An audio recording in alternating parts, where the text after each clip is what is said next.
ఇవి మా టెర్రస్ గార్డెన్లో పూసిన పువ్వులండి. వాళ్ళ అన్నపూర్ణ ప్లాంట్ గురించి చూద్దాము. ఇది అన్నపూర్ణ ప్లాంట్ అండి.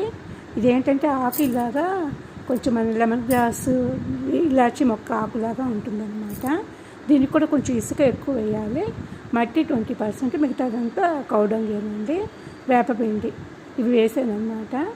ఇదేంటంటే అన్నంలో వేసుకుంటే కనుక బిర్యానీ వాసన వస్తుందండి. చాలామంది దీన్ని బిర్యానీ మొక్క కూడా అని అంటారట. నేను గూగుల్లో సెర్చ్ చేసి తెలిసింది. మామూలుగా అయితే అన్నపూర్ణ ప్లాంట్ అంటారు. ఇది ఇంట్లో ఉంటే కూడా చాలా మంచిదండి. రోజు అన్నంలో కనుక ఒక ఆకు వేసుకుని తింటే కనుక అన్నం అంతా కూడా బిర్యానీ వాసన వస్తుంటుంది. అంటే బిర్యానీ స్మెల్ నచ్చని వాళ్ళకైతే చెప్పలేం, కానీ మామూలుగా అయితే మనం నచ్చే వాళ్ళకైతే మాత్రం ఈ ఆకు వేసుకుని తింటే కనుక రైస్ చాలా బాగుంటుంది.